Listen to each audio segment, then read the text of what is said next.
World wide आप ये times of India का न्यूज़ है, मतलब स्टूडेंट्स के स्पेसिफिक इंटरेस्ट का है कि दुनिया भर में 2.5 से 3 लाख क्लिनिकल रिसर्च की job opportunities at any moment of time रहती हैं। ठीक है, इस पे मतलब फार्माकोविजिलेंस इज नॉट एडेड। तो क्लिनिकल रिसर्च में ग्लोबली 2.5 से 3 लाख की जॉब अपॉर्चुनिटीज रहती हैं। और इंडिया में अगर आप naukri.com पे अभी जाके सर्च करोगे ना, there will be more than 8 to 10,000 vacancies in clinical research.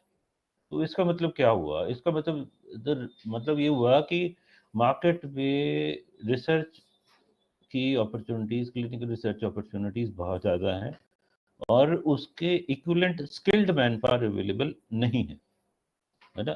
तो ये बड़ा क्रिटिकल पॉइंट है। हमारे लिए भी बड़ी दिक्कत होती थी जब हमने एक्चुअली स्किल डेवलपमेंट के प्रोग्राम में हमें ज़बरदस्ती आना पड़ा, क्योंकि हमारे क्लिनिकल रिसर्च के बिजनेस पे हमें ट्रेंड स्टाफ ही नहीं मिलता था। देन वी डिसाइडेड कि हम लोग खुद ही ट्रेन करेंगे और खुद ही एम्प्लॉय करेंगे। So that is one of the way we entered into the trainings और skill development of clinical research कि हमारी खुद की खपत पूरी होनी चाहिए। तो हमारे अलावा बट मतलब पूरी दुनिया में there are large number of opportunities and people, companies are need in requirement of people who are good in clinical research, who have thorough knowledge of clinical research and they are skilled in clinical research, है ना।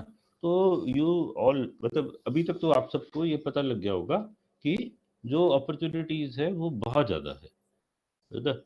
Generally मैं अपने lectures बहुत जगह जब देता हूँ तो अगर हमने डिफरेंट डिफरेंट डिपार्टमेंट्स को रेट कर रहा हो कि कौन से डिपार्टमेंट में सबसे ज़्यादा सैलरी मिलती है फार्मास्यूटिकल इंडस्ट्री में, और दूसरा सबसे ज़्यादा ग्रोथ किस सेक्टर में है सैलरी वाइज स्टूडेंट्स को अगर बताना हो, तो वो क्लिनिकल रिसर्च जो है वो टॉप पे आता है। ठीक है, और उसके बाद रेगुलेटरी अफेयर आता है, बाकी जो है उसके पीछे है। तो मतलब if you want to settle early in life and grow very fast, grow very fast means you want to reach to the top of an organization, you should opt for clinical research and you should develop your skills in clinical research।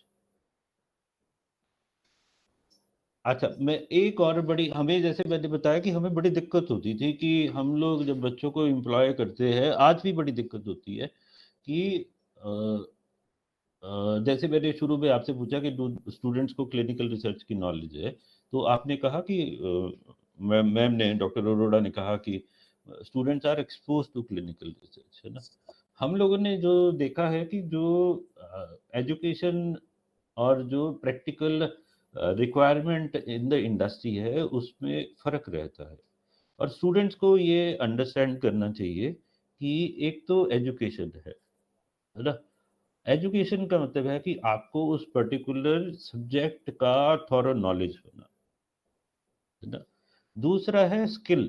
Skill का मतलब है कि आप उस काम को अच्छे से इंडिपेंडेंटली कर पाओ, दैट इज द स्किल।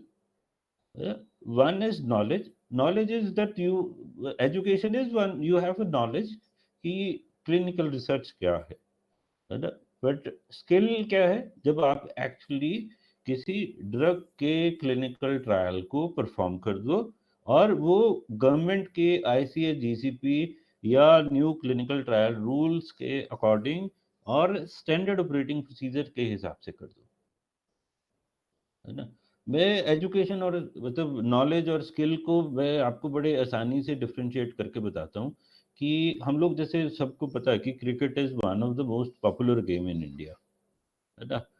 अब एक तो हमारे पास विराट कोहली है who is skilled to play cricket, है ना। दैट मीन्स कि he can go into the field and he can hit sixes, है ना। पर दूसरी तरफ हमारे पास कमेंट्री बॉक्स में हर्षद बोगले है who has all the knowledge of cricket, who has all the knowledge of cricket, and he can guide you, he can write a book on, he has written books on the cricket, the topic cricket, but as far as coming into the field and playing and hitting six, वो I doubt कि वो विराट कोहली को match कर पाएगा, है ना।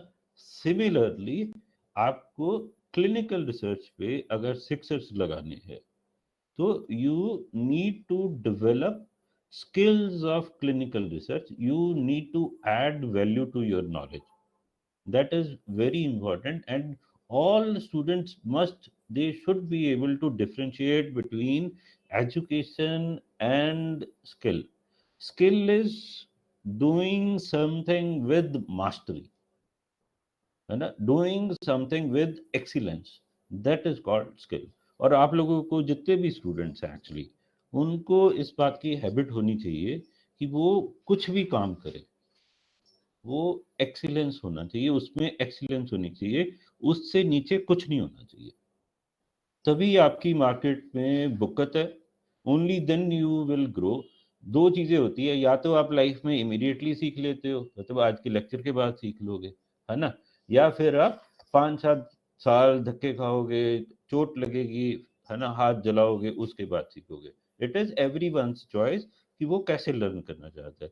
My suggestion is कि आप अभी से हैबिट डेवलप करो। आप में से बहुत सारे बच्चों की ये हैबिट भी होगी they do, whatever they do it excellently, and everyone who want to excel in life, they should do whatever they do excellently.